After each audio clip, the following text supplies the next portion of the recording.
to you. So I'm going to go to John Holland Kay of Heathrow Airport. And John, building on what Shai said, can you give us a sense of the economic impact of the travel restrictions, both on, I guess, the Heathrow ecosystem, but more importantly on the UK's economy? I know that you recently published some research by CEBR looking at exactly this question. Well, yes, thank you. And at Heathrow, we normally have flights to over 30 cities a day in the United States. That's a fantastic level of connectivity and reflects the fact that this is not just a political special relationship, it's an economic special relationship. The biggest source of destination for exports from the UK is to the United States. The biggest direction for foreign direct investment is going into the United States, and also the biggest source of international visitors is from the United States. So it's absolutely critical to both countries that we establish normal trade between our two countries. And yet we've been closed for over a year now, and that's costing just in the UK alone over £23 million every single day. And that's not just about the loss of revenue to our countries. It's also about jobs that are at risk, hundreds of thousands of jobs at risk if we don't get the transatlantic corridor reopened. Let's get back to business. Thank you, John. And Doug, I think we can hear you now. So let me come back to that first question. And as I say, it's unusual to have all you together in one kind of virtual room. So why is this important from your perspective? Sure. Do you hear me now, Duncan? Yeah, loud and clear. Excellent. All right. We did not do that just to highlight how bad it is to have these Zoom meetings. But look, we're all together because it's incredibly important. International travel, as we all know, is fundamental to global economic activity. So safely reinstating transatlantic service would send an important signal to the entire world. And the formation of a US-UK travel corridor would reopen the most valuable long-haul travel market for each of our countries and create significant economic benefits. A recent study found that the benefit of restarting travel on the corridor for this summer alone would be over $4 billion in the United States, over £2 billion for the UK. And importantly, it also supports 287,000 jobs in the United States and 177,000 in the UK. So we at American Airlines, for certain, and I know the other organizations represented on this call, continue to be willing, eager, and responsible partners to the US and UK governments and governments around the globe as they employ risk-based, data-driven approaches to make decisions about when and how to safely reopen. It's really important, and we're all ready. Well, we're going to be talking about what the travel industry and the airline industry has done to make the experience of traveling safe in the sort of second batch of questions. But if I may, I'm going to go to Ed Bastian now. And Ed, you must be talking regularly to the US administration. Can you give us a sense of what you're hearing and what they're saying? The 212F list of countries, for example, does look pretty strange now, sort of 15 months on. And I know fully vaccinated Americans can visit France from June the 9th, but the French are still banned from coming to the USA. I mean, what are you hearing about US government policy? And you are on mute. We have the same problem. There we go. Duncan, thanks again for hosting this and for putting this on.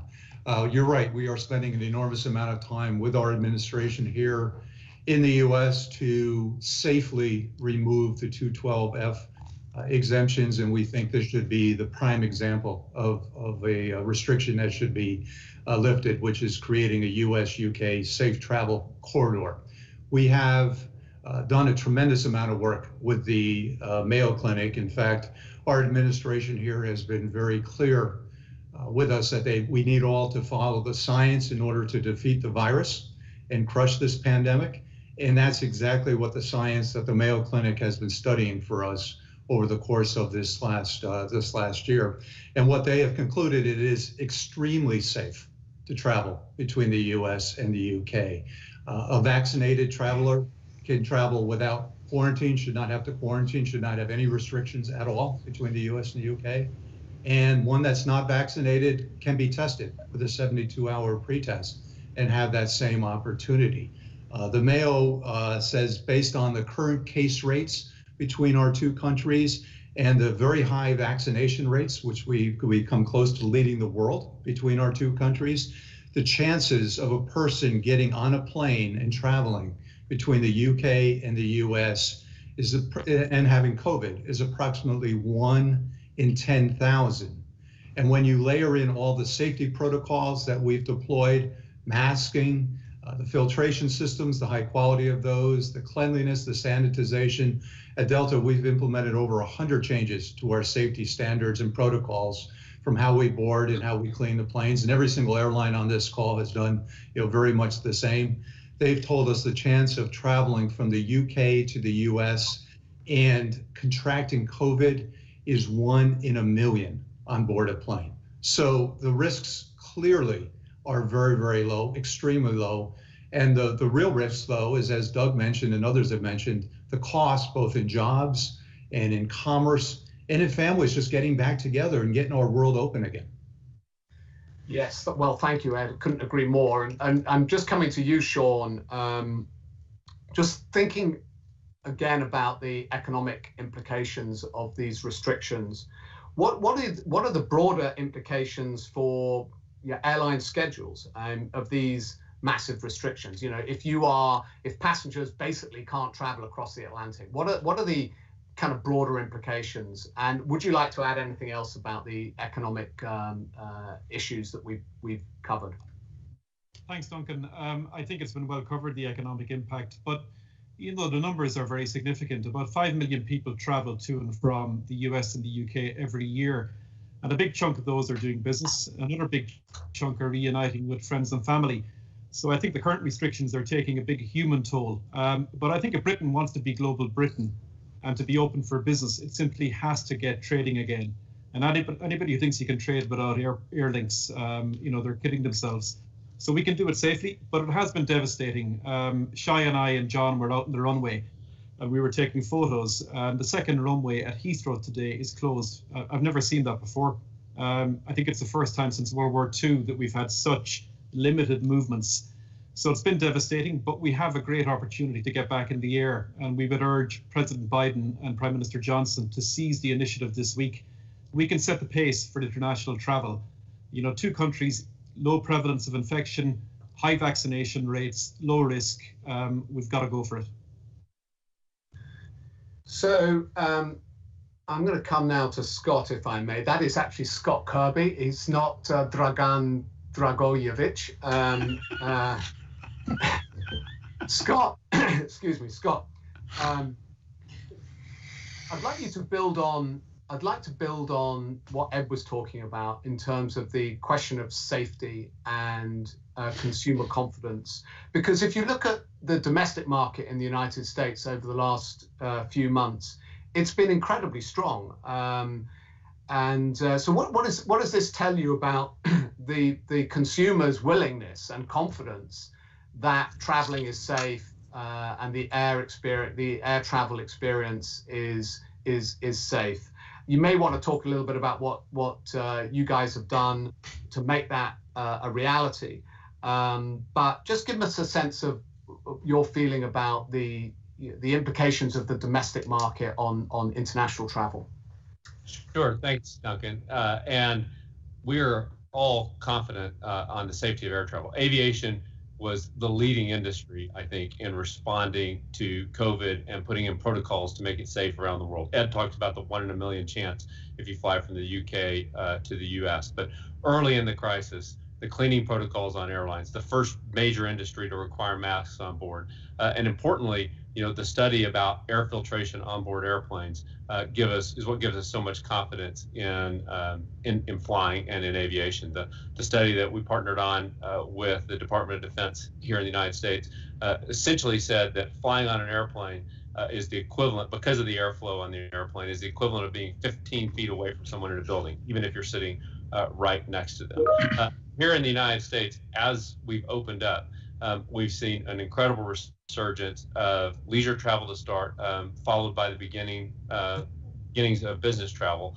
And we've been able to do so safely. We can do so safely in the US-UK corridor. That can be a template that we can use around the rest of the world as vaccinations go up in other places and case rates come down. But it's also important, the psychological recovery. We've talked about the economic recovery here and how critical that is. But the ability to get back and connect with people and start reuniting the world in a world with geopolitical tensions around the globe and all the tensions that we have in society, getting out with other people, learning other cultures, seeing other people is a critical part of connecting the world. And that's what all of us on this call do, are about connecting the world. And that is working successfully here in the United States. And given the similarity of case rates and vaccinations between the US and UK, we absolutely can do the same thing safely. And as Sean said, it's time to do it. Scott, just to follow up on that, are there any issues that are, are there any issues that are specific to international travel that are different to the domestic market in terms of the passenger experience and safety, or it doesn't seem to me that there are, but are there any issues that we should be concerned about? Well, the one issue that'll be different, I suspect, is, and we're all on board on this call with it, is requiring either testing or vaccinations. And we've all been working on the technology to demonstrate safely that you've been vaccinated with a requirement for vaccinations. And the fact is, actually, the first international test of using testing was Newark to Heathrow, which United worked on with the Heathrow Airport back in November of last year to demonstrate we could do that on an international basis. And while those requirements are not here domestically, we're all prepared to implement those, and we've all been testing them and can do so safely in the international environment as well.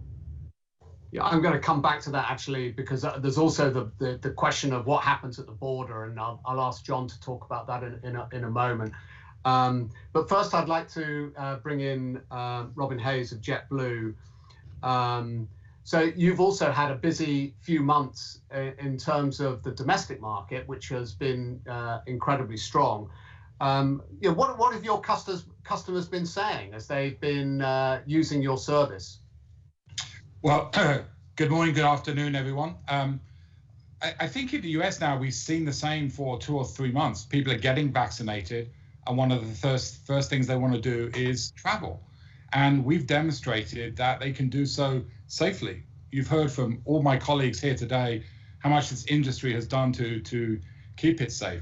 And as the domestic markets opened up, some international markets have opened up. The testing protocols are working.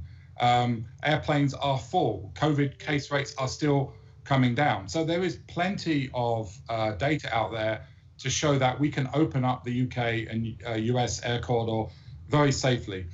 We've talked a lot about the toll on businesses and the economy, but the human cost is just, I think, devastating.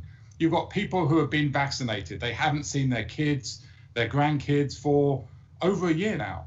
And at some point, I've been vaccinated, I've been shielding, I've done everything I've been asked to do. I still don't understand why I can't get on an airplane and travel. The UK and US have led the world in their vaccine program, and now is the time for the citizens of those two countries to benefit from that with the options of travel.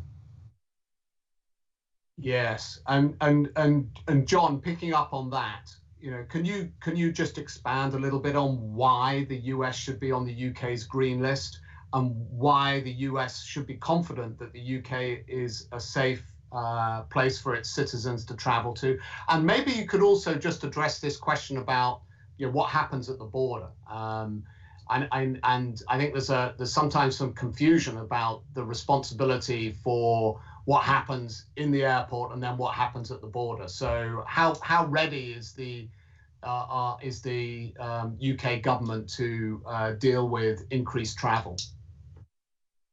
Great, thank you, Duncan. Well, first of all, with COVID, we know that we're going to be living with it for a long time, and that we need to take a risk-based approach to it in our normal lives domestically and with travel as well. There is no zero-risk way of living a life with COVID. And that's why the kind of risk-based approach the UK government's taken is a very sensible one, to say if you've got a country with low risk of COVID transmission with low risk of variant of concern, high vaccination levels, then that can be considered to be low risk, equivalent to going about your normal business at home. But other countries clearly have much higher risks, and we need tighter controls for people coming from those countries. But the US is the epitome of a low-risk country. We've got higher levels of vaccination even than in the UK. You know, these are the poster children of good vaccination programs. We've got low levels of variant of concern. The UK government has tested that themselves. And we've got COVID levels at a low level and coming down in the United States. And that shows that vaccination is working. There needs to be a prize for that, both for the countries that have taken the lead in vaccination, but also to show other countries that there's a benefit to getting on with their own vaccination programs to open up their economy. And I think at the G7, both the US and the UK can take a global lead in saying, this is the prize for getting vaccination levels up. You can get back to business as usual. And that's why opening up is so important. Now, in terms of the border, there are checks that have to take place for passengers coming from many countries. We would hope that for vaccinated passengers from the United States, they won't need to take all the tests that currently are required for some other countries. But the journey through Heathrow should be straightforward. US passengers with a US passport can use the electronic gates. That will make a very quick journey through the airport. And the Border Force are upgrading their systems so that US passengers who fill out their forms can just use the e-gates as they normally would. And that should make it a really simple world-class experience for them. But we've also recently opened a dedicated facility for passengers coming in from the higher risk countries. So there's no concerns about mingling that people might have had previously because we're segregating passengers coming in from high risk countries. So we're ready to go, and would really warmly welcome seeing our American friends coming back. Thank you. I had a colleague of mine actually went through yesterday after having been here for a long time. He said the experience was actually pretty painless getting into the UK. So we have a question from Tariro Muzazewa from the New York Times. And I'm going to ask Doug if you would address this. So Tariro says, I'm curious what you all expect the admissions rules to be when the US-UK travel reopens both ways. The US seems pretty clearly not going to require vaccination, but will it be a vaccine or a test or either or? Just would like to get a sense of what you're hearing on that front. Doug, can you address that question?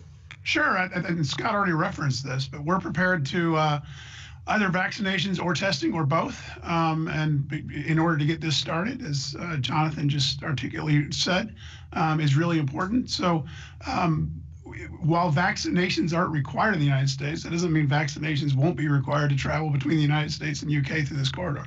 And we're certainly prepared for that. Again, it's a decision to be made by the countries themselves, but we certainly think that's prudent to get us started. So we would certainly anticipate that, and if a second level, including testing, is deemed necessary, we can handle that too. But vaccinations for certain. I can't speak for everybody on the line, but I think I believe we're all prepared, as Scott said, to start this up with vaccinations required on both sides. Thank you. And Sean, can you talk a little bit about what British Airways has done in terms of thinking about if proof of vaccination or proof of testing is required and the volumes of passengers return to something close to normal, how you would deal with that in terms of the check-in process using technology? I know there's been a number of tests being done with different and there's the whole world of different technological solutions being proposed. Can you just talk a little bit about that? Yeah, Duncan, I think we've got a number of solutions we're working with. We're using Verifly at the minute, and we've got our own Right to Fly app, which is embedded in BA.com. And basically what you can do is upload your proof of documentation before you travel, and we will verify that and give you a green to go before you get to the airport. And I think the industry is all trialing similar solutions. And IATA, of course, are building out a more comprehensive solution, which is in trial. So I think the ability to verify either a vaccine or a test is up and running and ready, and we're deploying it at scale at the minute, and customers are using it, and it's pretty effective in putting customers through airports in a seamless way.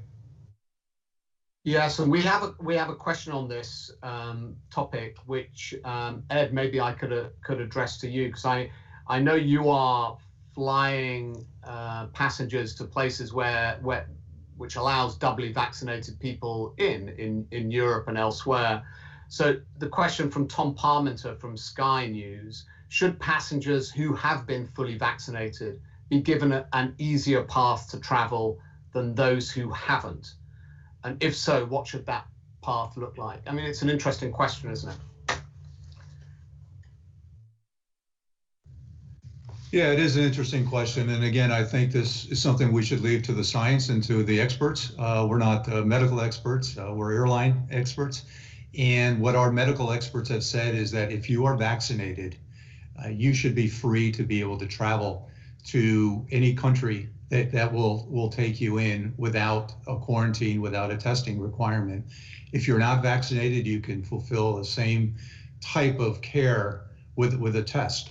In the US, as we have massively mobilized US travel in the last 60 to 90 days, our planes are full. We're not requiring vaccinations, we're not requiring tests, and we have no knowledge, at least to my knowledge, of any kind of transmission of COVID going on. In fact, anything, the rates just continue to come down and down and down. We are going to open up the world. It's going to happen. And this is the corridor to get started, because the sooner we can start here, the sooner we can start in those other countries. Here. Talking about reopening, Robin, I'm going to come to you, because you're planning to launch a service to the UK, which I'm sure your colleagues on the call are thrilled about. A new service from August to Heathrow.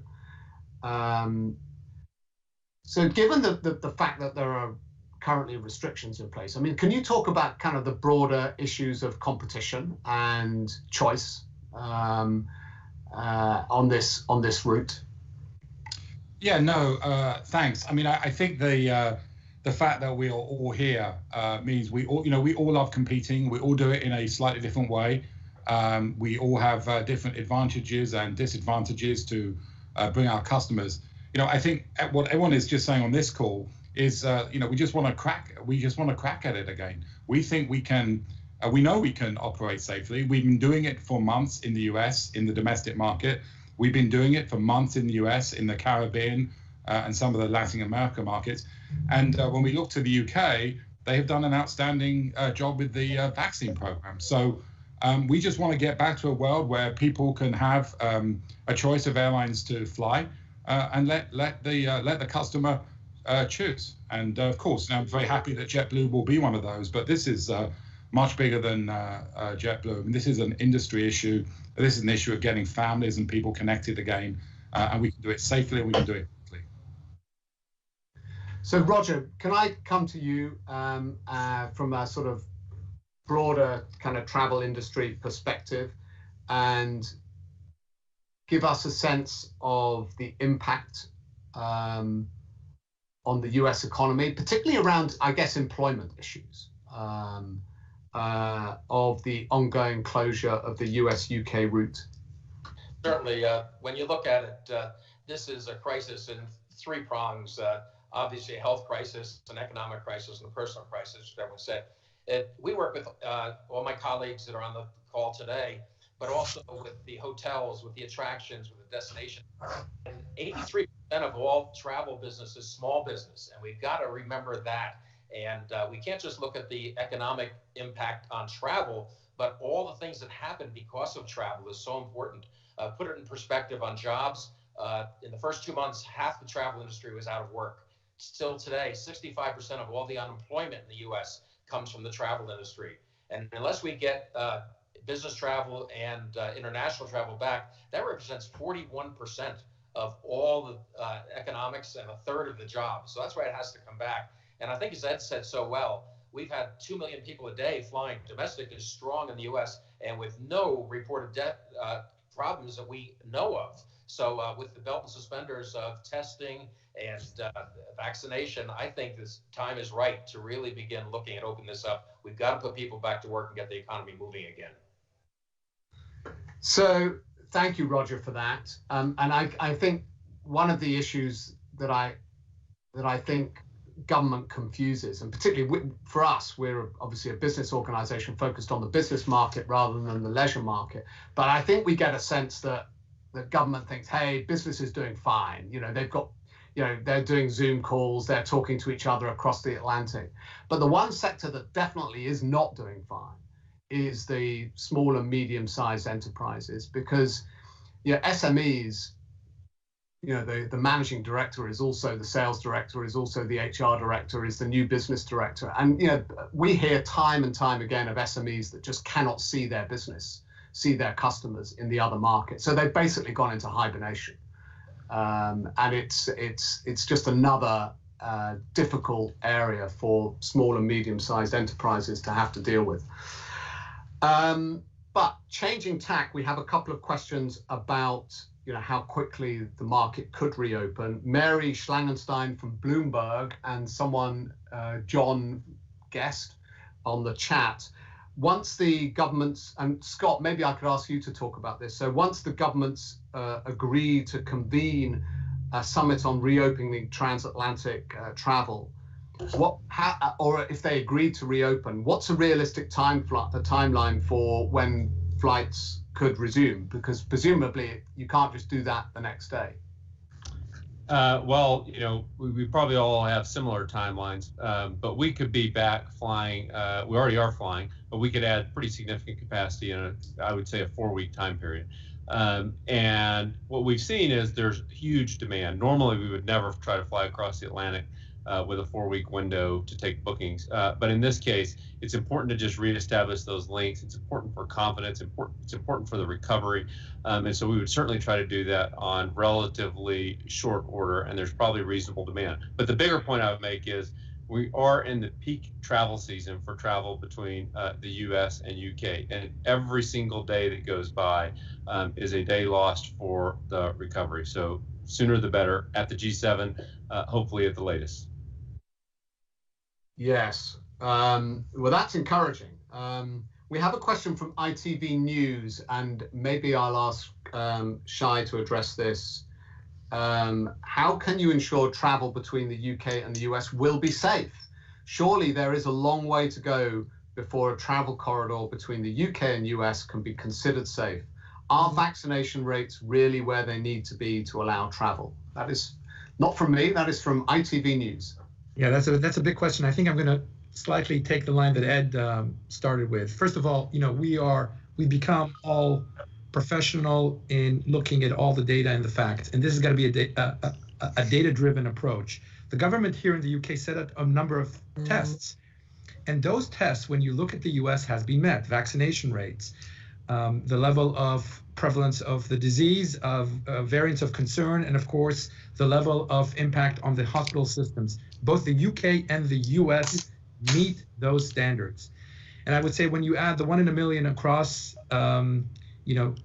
contracting the virus on a plane, and you talk about the border measures, I think we are ripe for opening up this market. And, here in Europe and in the UK, we're forgetting that in the US, they're back to almost 100% capacity in a market which is far larger than a domestic market that does not exist here in the UK. So if we look at that as the way forward, we understand that it can be done safely, which of course is the #1 priority for any CEO, any organization in our aviation industry. But I also say that if you look at the demand from the US, the minute the Europeans opened up the markets, demand is now 50% of where it was 2019. The UK is still lagging behind at 15%. So consumers, businesses respond very quickly to signals coming in out of governments. And the G7, as others have said, of course, is the opportunity. And the ask is very clear. The science and the data backs the US moving to green here in the UK. And on the US side, repeal the 212F, which has anomalies in it. And I would say no later than, as Doug said, no later than the G7, but no later than Freedom Day, July the 4th. Yeah, certainly when you look at the 212F list, in light of today's data, it looks extremely odd. That it's almost a list of the countries with the most advanced rates of vaccination, rather than the ones with the least advanced rates of vaccination. And it may well have been right, 15 months ago, but it really does look very strange today.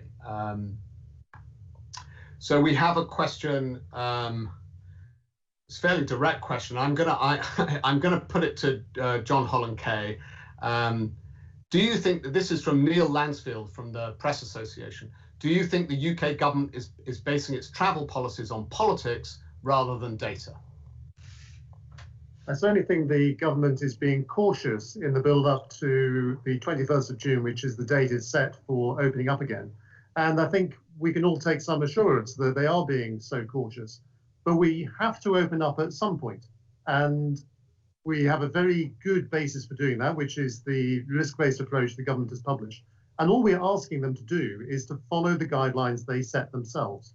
And if you do that, follow the data, that will say that the US of all countries is the safest to open up among the major markets. And this is the right time to do that. And it gives us the dividend of all the hard work that's been made on both sides of the Atlantic on improving vaccination levels. And it will allow businesses to reconnect with one another, help to support trade, help families to reconnect. It's absolutely the right thing to do. And I think that is economically important as well as politically important for both governments to show that there's a prize for taking the lead on vaccination. Thank you, John. And just a reminder to everybody who's listening, if you would like to ask a question, you can put it in the chat. I'm sorry we don't have the ability for everybody to come on camera and ask your question live, but I will read it out if you ask it. And so Karen Walker, I'm not sure where Karen is from, but in the chat has said, what discussions are actually taking place with the UK and US governments about what proof of vaccination they would require? I don't know if anybody can talk from a US perspective. Doug or Ed, would you pick that one up?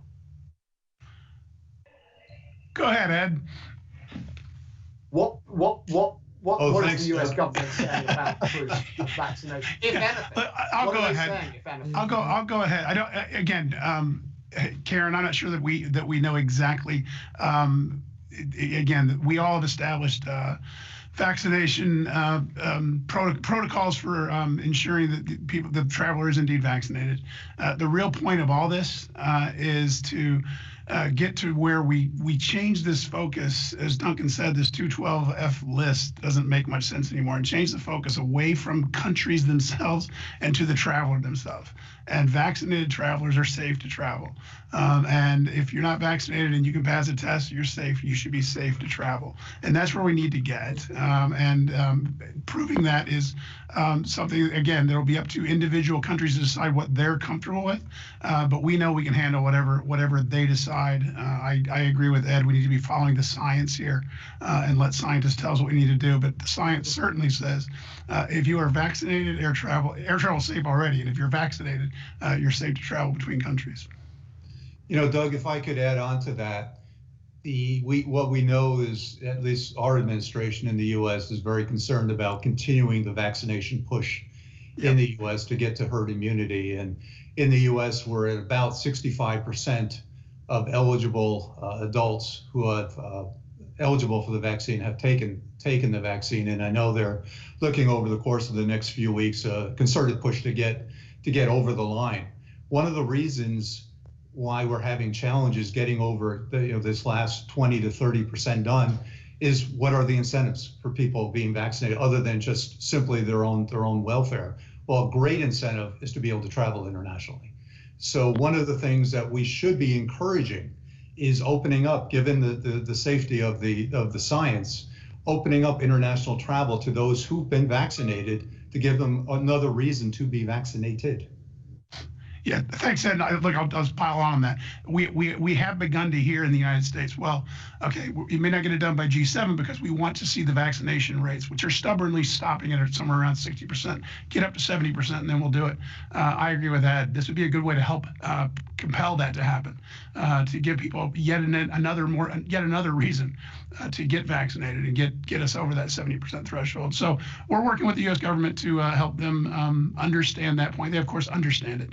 But to recognize this really will help with the incentive as opposed to waiting for the number to get there. Yeah, and this seems to be the approach that the US government has taken with its own citizens. So there are no restrictions on US citizens if you've been vaccinated on returning to the US without quarantine. And it's also the approach that's been taken by some EU countries. So, Spain will allow Americans who have been vaccinated, and other European markets are allowing Americans who've been vaccinated to visit them without quarantine requirements. It's just again, the logic is odd. That for some people, vaccination gives you the right to travel. In others, for some reason, it doesn't. I have a question from the Daily Mail in the UK. David Churchill. Sean, I'm going to ask you to address this. The UK government looks like it's taking a very cautious approach to the resumption of foreign travel, given that Portugal was downgraded to amber and given that several destinations were apparently safe to add to the list but weren't. I think people were talking about Malta and other places. So how realistic is it calling for a travel corridor between the UK and US within this context? It appears as if a lot of the calls made by the travel industry are falling on deaf ears. So what makes you think that this one will be listened to? Well, I think, Duncan, I'd go back to what the opportunity is, which is a huge, significant boost to our economies, and we'll need that because we're coming out of a pandemic that's taken a huge economic toll. And then consequently, there's a risk if we don't open up that we don't get the economic recovery that we should be benefiting from after the vaccination program. So I think there's much more at stake here than a holiday. It's about trade, it's about visiting friends and relatives, and it's about getting back and doing business and re-employing people. So there's more at stake, and I think the government should look at that on both sides of the Atlantic through that lens.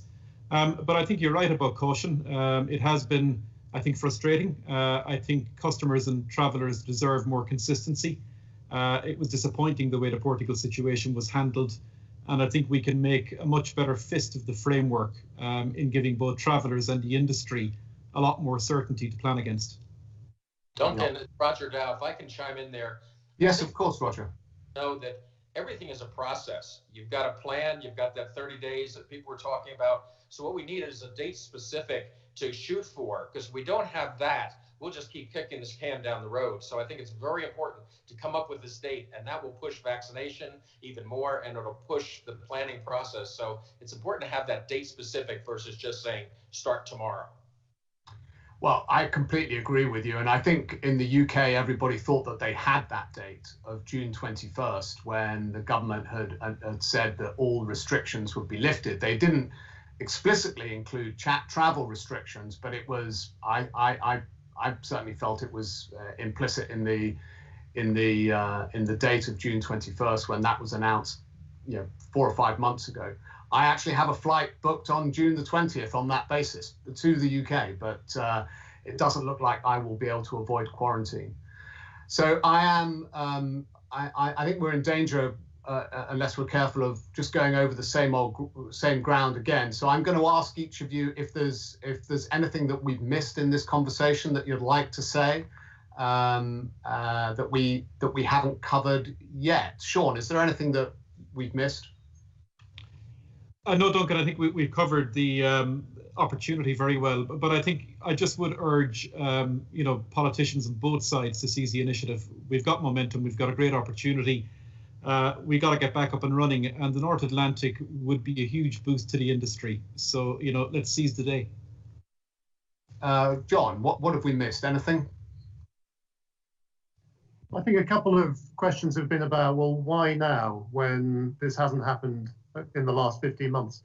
And we've heard a lot about vaccinations being key to that. And that puts us all in a more confident place that as every day goes by, we're more confident vaccinations work against new variants. and that they are getting us the control that we need over COVID. But we are at a critical moment. The UK has set the 21st of June for people to get their lives back. The US has set the 4th of July. Well, those are within a few days of one another. And now we have the G7 coming, when both countries want to show global leadership and to show how the world economy can reset itself, how capitalism can be a force for good in the world. And this is the point when they should be showing the benefits of the vaccination programs that they have led in getting business back to work. And that's what reopening the transatlantic corridor will do. So an announcement for the G7 for opening up around the 21st of June to the 4th of July is perfect timing. And if not now, when? Yeah. Roger, what have we missed? Any additional comments? It's Roger. We've spoken about the travel economy, but I keep going back to nothing happens in the world until someone gets on a plane.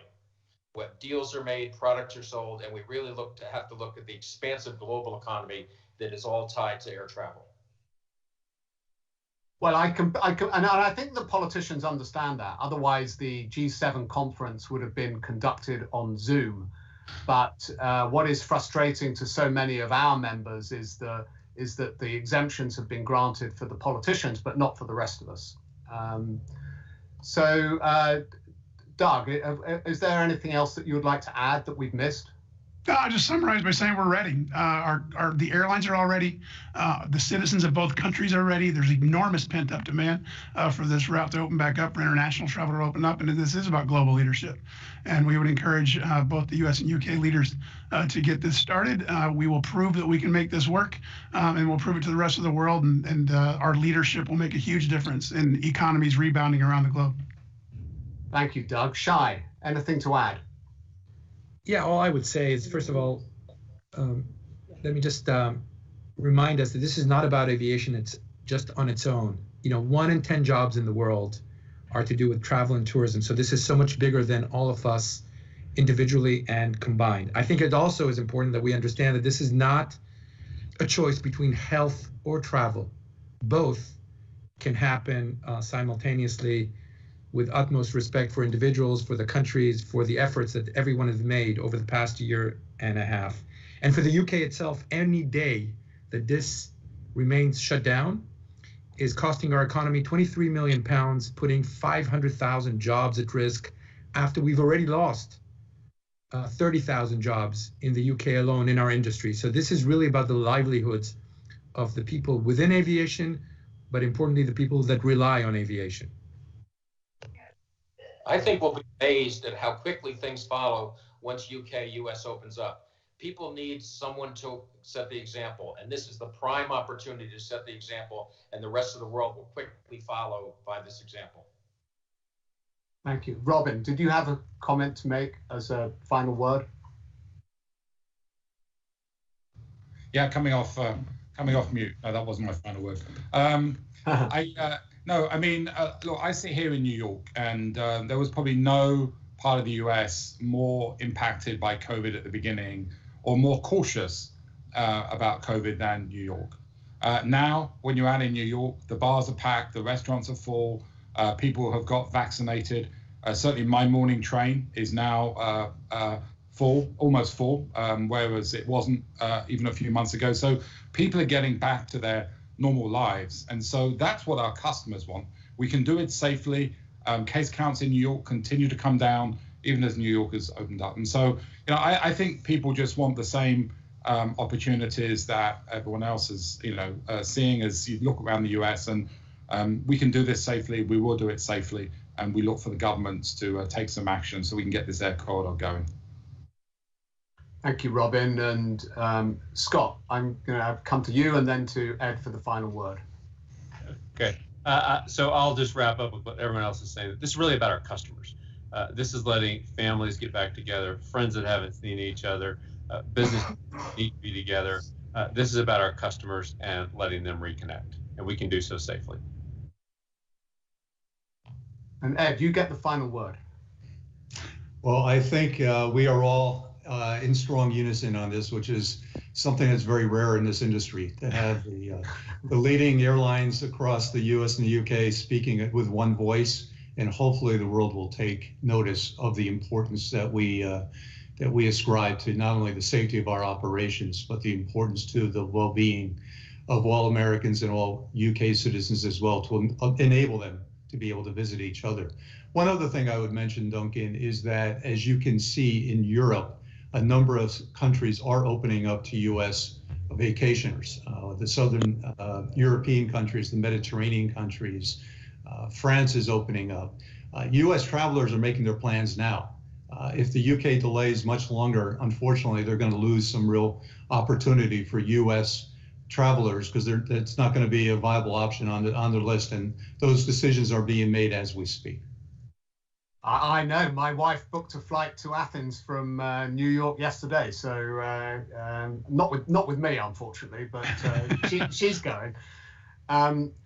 So, well, listen, I would just like to say a big thank you to all of you for joining this call today. It's a massively important issue for British American business, the 450 member companies of BAB that are effectively members of BAB because of the transatlantic corridor and the huge value of that corridor in terms of trading goods, trading services, and the capital that has been invested both ways across the Atlantic make it the most valuable bilateral corridor in the world. And it seems completely crazy that this is effectively closed at the moment. To everybody in the audience, if you would like a copy of the tape, it will be available to you through the PR contacts at the airlines, and please do get in touch. And just to say thank you all very much for joining today. Thank you. Thank you. Thank you. Very much. Have a good day.